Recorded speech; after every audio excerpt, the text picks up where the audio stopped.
एक आदमी था, उसकी पत्नी बहुत अच्छी थी, उसकी बहुत बड़ी फैक्ट्री थी। अचानक उसकी फैक्ट्री में आग लग गई, बहुत नुकसान हुआ।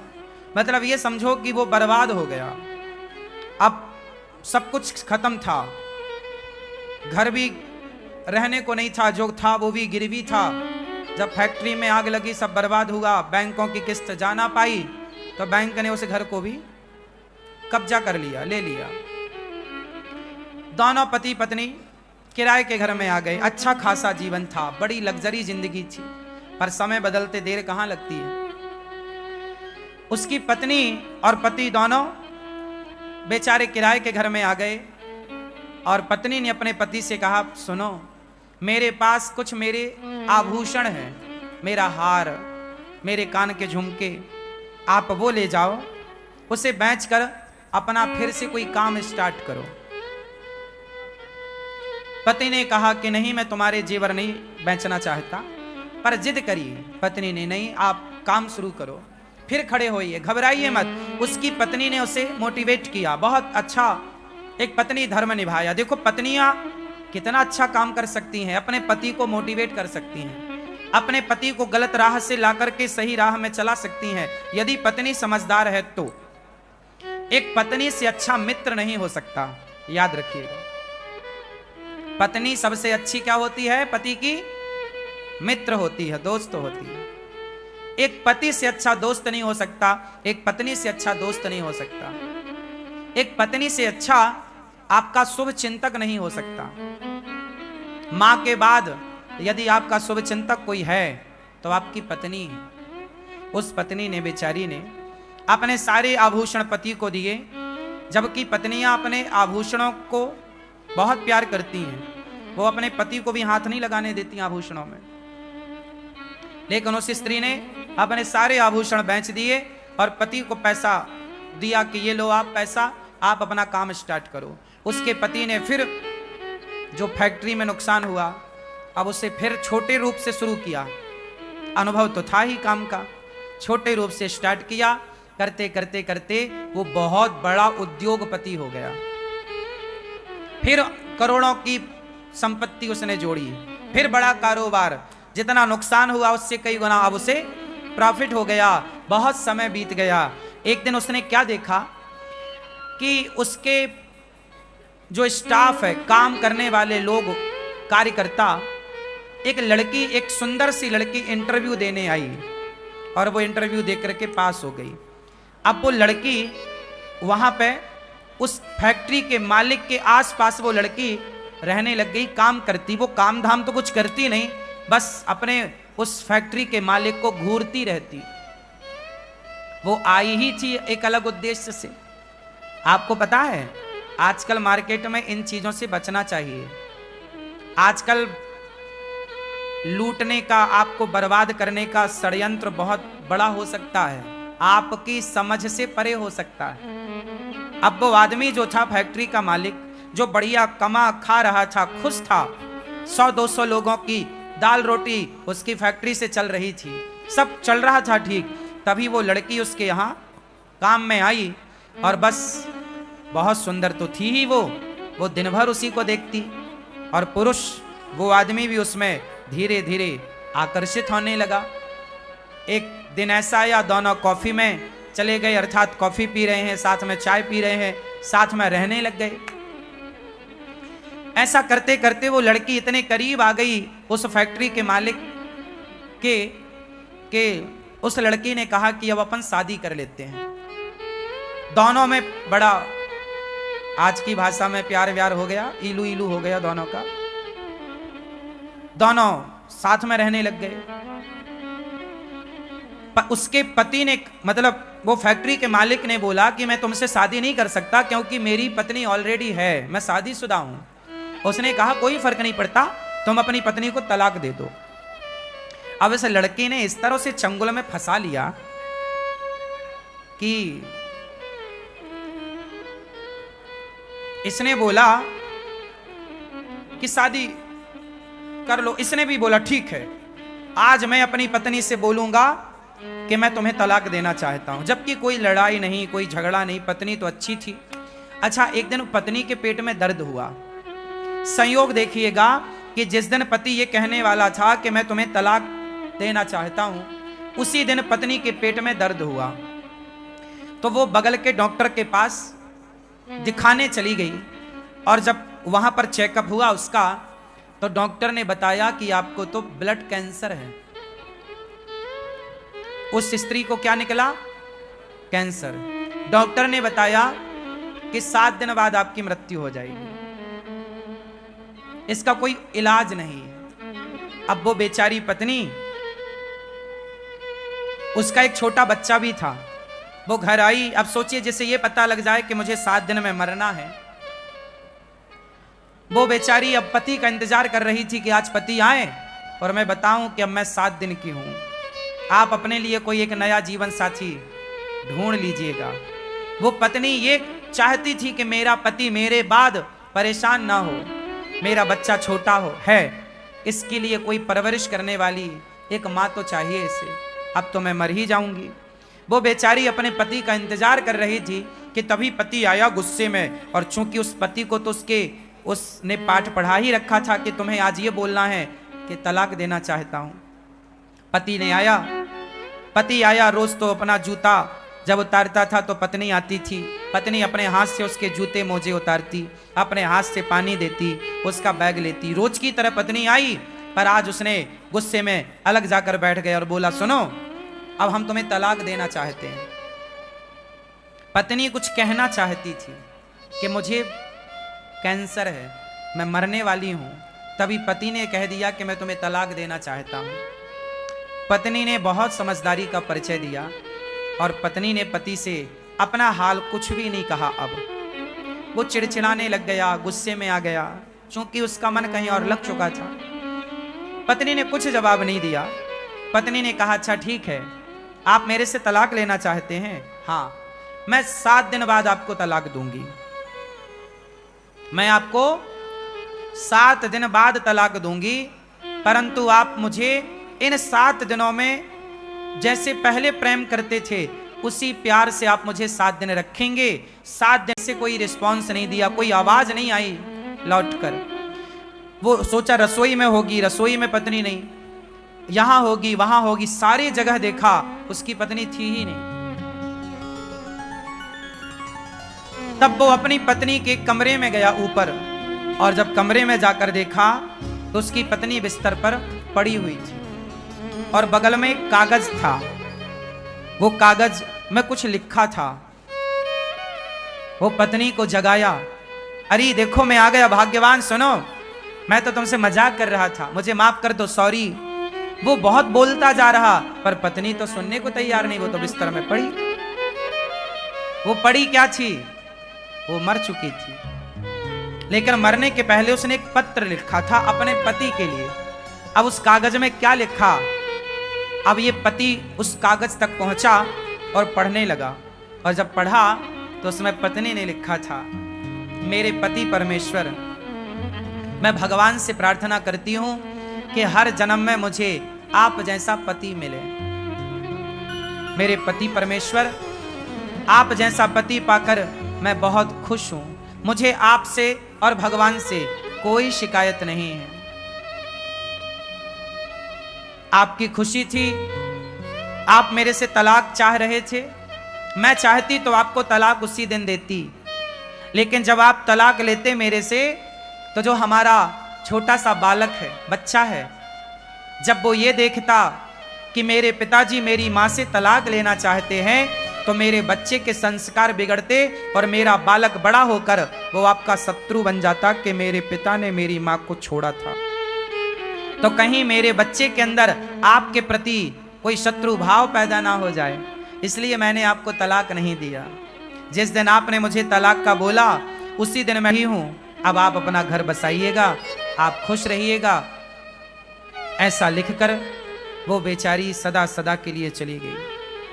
अब इसका पति ये पत्र पढ़ करके जो रोना शुरू किया, हे भगवान, मेरे से कितनी बड़ी गलती हो गई। मेरी पत्नी मरने की स्थिति में थी और मैं उसका साथ ना दे सका।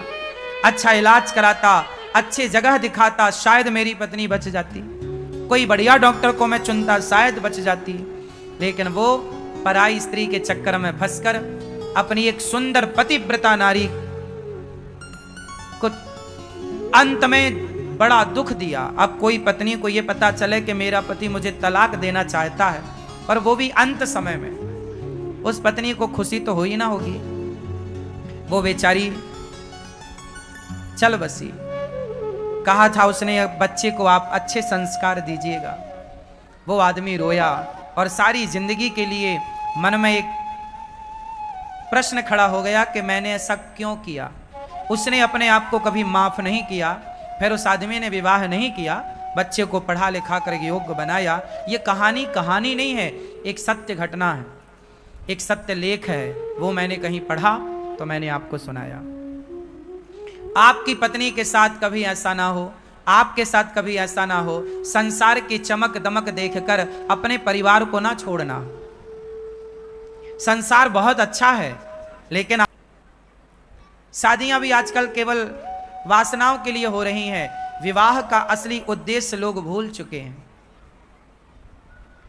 रिश्ते क्या होते हैं, रिश्तों की कीमत क्या, मां की अहमियत क्या है, पिता की अहमियत क्या है, पिता होना क्यों आवश्यक है, पति होना क्यों जरूरी है, पत्नी की क्या अहमियत है। रिश्तों में एक दूसरे का सम्मान करना होता है, एक दूसरे को रिस्पेक्ट देना होता है, एक दूसरे का आदर करना होता है, एक दूसरे को नीचा दिखाना नहीं होता। हम अपनी पत्नी का सम्मान करते हैं तो पत्नी भी हमारा सम्मान करती है। हम अपनी पत्नी पर विश्वास करते हैं तो पत्नी भी हम पर विश्वास करती है। हम अपनी पत्नी को अच्छे से बात करते हैं तो वो भी हमसे अच्छे से बात करती है। हम अपनी पत्नी से कुछ चाहते नहीं हैं तो वो भी हमसे कुछ नहीं चाहती। रिश्तों में चाह ना हो, हमें आपसे कुछ चाहिए, आपको हमसे कुछ चाहिए, तो ये तो व्यापार हो गया। और रिश्तों में व्यापार थोड़ी चलता है, प्यार हो, क्या हो, एक दूसरे का ख्याल हो। हम आपका ख्याल रखें, आप हमारा ख्याल रखें। सोचिए, रिश्ते इतने महत्वपूर्ण हैं कि भगवान भी आते हैं संसार में तो रिश्तों में रहते हैं। हाँ या ना? भगवान राम आए, भगवान कृष्ण आए तो वो भी रिश्तों में रहे। हाँ या ना? राम की 3 माँ हैं। 3 माँ में एक सौतेली माँ ने बोला कि राम तुम वनवास जाओ, मेरा बेटा राजा बनेगा। तो राम अपने रिश्तों को इस तरह निभाते हैं कि माँ भले सौतेली माँ हो पर है तो माँ। उस सौतेली का भी आदर किया और माँ के कहने से वनवास चल पड़े। कौन बेटा जाएगा सौतेली माँ के कहने से वनवास? ये रिश्तों का सम्मान ही तो किया राम ने। माँ की बात तो मानी। पत्नी ने जिद करी कि मैं आपके साथ वनवास चलूंगी, समझाया कि बहुत कष्ट होगा, जिद करी, पत्नी का साथ नहीं छोड़ा राम ने। जंगल गए तो पत्नी को साथ लेकर गए। पत्नी आपकी जिम्मेदारी है, याद रखिए। जितने पुरुष बैठे हैं ध्यान से सुने, आपकी पत्नी आपकी जिम्मेदारी है। आपकी पत्नी आपके पिता और आपकी माँ की जिम्मेदारी नहीं है, आपकी जिम्मेदारी है। जहां आप रहिए वहां अपनी पत्नी को रखिए, और जहां मां रहे वहां आप रहिए, जहां पिता रहे वहां आप रहिए। पर राम माता पिता को संग नहीं ले जा सकते थे तो नहीं ले गए, पत्नी को ले जा सकते थे, पत्नी को ले गए। राम पत्नी को लेकर गए और पत्नी को एक रावण नाम का दुष्ट व्यक्ति चुरा कर ले गया। तो अपनी पत्नी के लिए राम ने जंगल में एक सेना तैयार कर ली, बिना खंबे का सेतु बना लिया। किसके लिए? बोलो। राम की शत्रुता रावण से नहीं थी। राम रावण को शत्रु नहीं मानते थे। राम ने रावण को इसलिए नहीं मारा कि तुमने मेरी पत्नी का अपहरण कर लिया। राम ने रावण को इसलिए मारा कि रावण भक्तों पर अत्याचार करता था। साथ ही रावण ने वो काम किया जो उसे नहीं करना चाहिए। कौन सा काम? एक स्त्री को उसकी मर्जी के खिलाफ उसके साथ व्यवहार करना, यह राम को मंजूर नहीं था। अपनी पत्नी को सम्मान के साथ वापस लाए राम, रावण को मारकर। नारी के लिए, अपनी पत्नी के लिए रावण जैसी ताकत से लड़ना पड़ा तो राम जी लड़े हैं। किसके लिए? पत्नी के लिए। राम की 2 जिम्मेदारी थी, एक पत्नी और एक भक्त। भक्त विभीषण को लात मार के निकाला रावण ने, राम ने नाश कर दिया।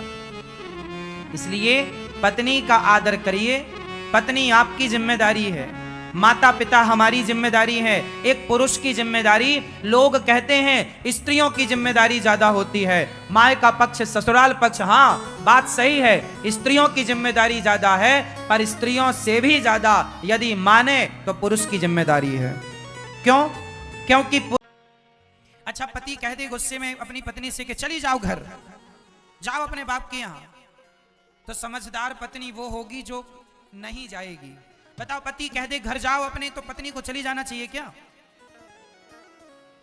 अरे भाई, आप लोग कहते हो महाराज हमारी भी तो कोई इज्जत है, कब तक अपमान सहेंगे पति का? अरे भाई, अब ये अपमान और सम्मान की बातें डिलीट कर दो मेरी माँ। इस तुम्हारे अपमान और सम्मान के चक्कर में ही रिश्ते टूट जाते हैं।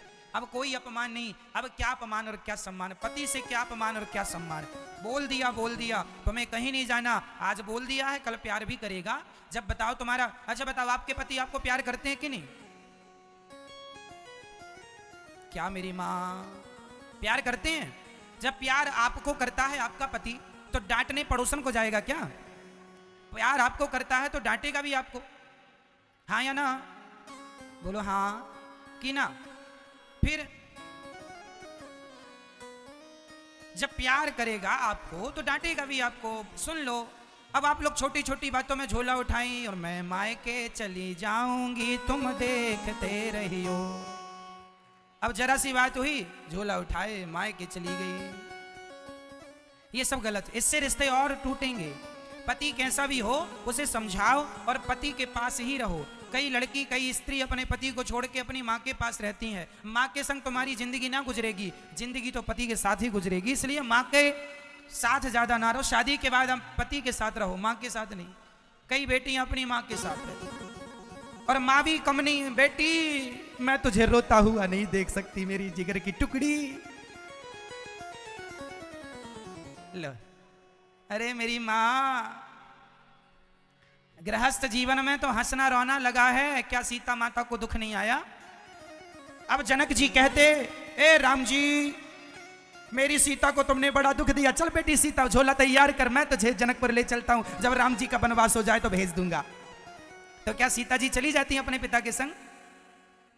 बोलो मेरी माँ, पति के सुख में पत्नी का सुख है और पति के दुख में पत्नी का दुख है।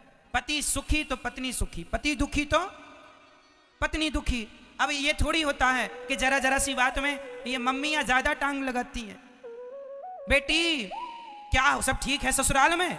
ना माँ, पति हमारे थोड़ा सुनते नहीं है, माँ की सुनते ज्यादा है। अच्छा, जरा दामाद जी से बात तो कराना हमारी। दामाद जी, शादी हुई थी, 10 लाख दिया, 10 लाख हमने खरीदा है आपको। अपनी माँ की नहीं सुनना, हमारी पत्नी हमारी बेटी की सुना करो।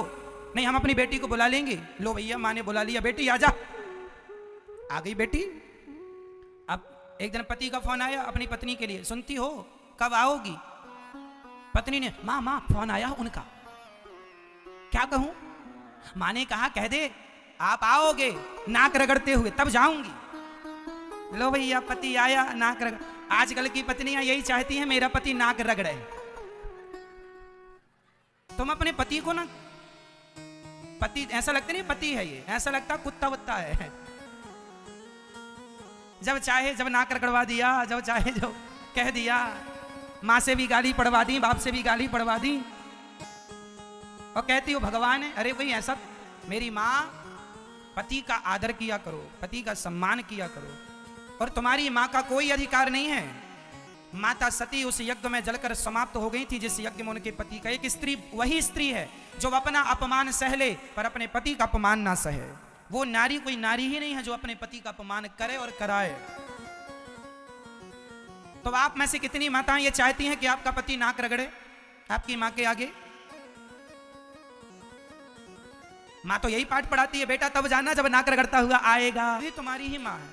शादी के पहले हर आदमी की एक माँ होती है, पर शादी के बाद हर पुरुष और हर स्त्री की 2 माएँ हो जाती हैं, एक सासू माँ और एक खुद की माँ। पुरुष के लिए भी अपनी माँ और सासू माँ एक ही है।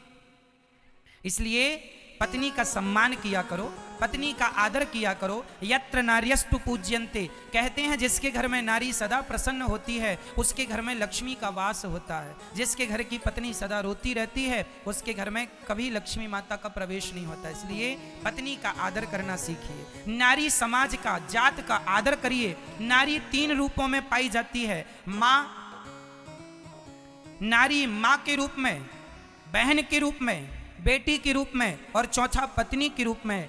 इन 4 रूपों में आपको नारी का सम्मान करना चाहिए। माँ है, आदर करो माँ का। बहन है, आदर करो बहन का। बेटी है, सम्मान करो उसका। और पत्नी है।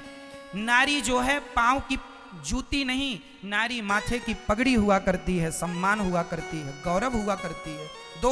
दो खानदानों की लाज कंधों पर होती है। जनक जी सीता माता को देखते हैं ना जंगल में, माता सीता के बाल जटा बन चुके हैं, मोटी मोटी जटाएं लटक रही हैं। जब माता सीता के बाल बिल्कुल रेशमी थे लेकिन जटाएं बने, जनक जी ने देखा तो जनक जी की आंखों में आंसू आ गए बेटी को देखकर। तो किसी ने पूछा, जनक जी क्यों रो रहे हो, बेटी की ये दुर्दशा देख के रो रहे हो? जनक जी बोले, मैं इसलिए नहीं रो रहा हूं कि सीता जंगल क्यों आ गई, वनवास में ऐसी हालत क्यों कर ली इसने। अरे रो इसलिए रहा हूं, वाह मेरी बेटी, धन्य हो तुम, मैं धन्य हूं जो तुम जैसी बेटी को पाया। तुमने दोनों कुलों को पवित्र कर दिया बेटी। तुमने आज बाप की लाज रख ली कि तुमने इस विषम परिस्थिति में तुमने अपने पति का साथ नहीं छोड़ा। कोई और नारी होती तो पति वनवास जाता तो कहती तुम ही मरो, हम नहीं जाएंगे। हाँ, लेकिन धन्य है माता सीता कि जो अपने पति के सुख में दुख में हर जगह खड़ी। तब बाप गर्व करता है मेरी बेटी ने दोनों कुलों को तार दिया। इसलिए बेटी का धर्म है तो पुत्रों का भी धर्म है कि वो अपनी नारी का सम्मान करे। रावण सीता को लेके चला गया, माता सीता को। राम जी को क्या जरूरत थी रावण से लड़ने की? राम जी दूसरा विवाह कर लेते, तीसरा विवाह कर लेते, लेकिन नहीं, राम जी ने रावण से पंगा ले लिया। केवल नारी के सम्मान के लिए पंगा ले लिया राम जी ने। पुरुष कैसा हो? नारी का सम्मान करने वाला हो, नारी का पक्ष लेने वाला हो। आजकल का पुरुष नारी का पक्ष नहीं लेना चाहिए। आप अपनी माँ का पक्ष लेते हैं, आप अपने भाई का पक्ष लेते हैं, आप अपने पिता का पक्ष लेते हैं, तो मुझे ये बताओ फिर आपकी पत्नी का पक्ष कौन लेगा? पड़ोसी आएंगे? पत्नी का पक्ष केवल पति लेना तो फिर भी नारी खुश रहती है। कोई तो हो पक्ष लेने वाला। इसलिए पति सदा अपनी पत्नी के पक्ष में खड़ा रहे। पत्नी गलत रास्ता पकड़े तो समझाए, माँ की सेवा करो, ससुर की, सास की। लेकिन पत्नी, कई बार माएं भड़का देती हैं अपने बेटों को, तो बेटा अपनी पत्नी को छोड़ देता है। माँ के भड़काने, पता नहीं कलयुग में कैसी कैसी माएं भी पाई जाती